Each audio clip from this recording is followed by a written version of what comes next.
Tervehdys Sami.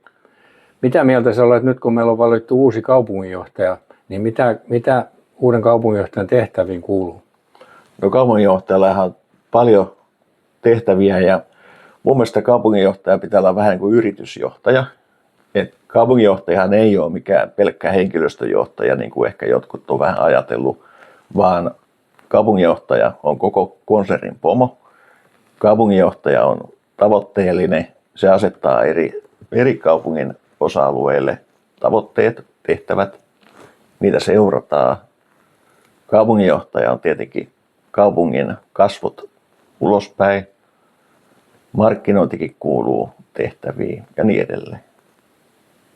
Ja kaupunginjohtaja asettaa tavoitteita ja niitä tavoitteita pitää myöskin mitata, että onko ne saavutettu. Joo, just näin.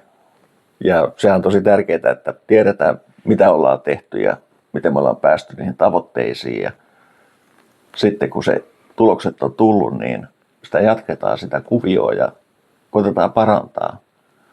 Ja tämä me voidaan tehdä sillä tavalla, että tehdään joskus joku tutkimus vaikka konsultin avulla ja sitten sä sanot, että kaikki on hienosti, niin sitten vaan jatketaan entiseen malliin, että nyt on kaikki hyviä, mitä ne tarvii muuttaa.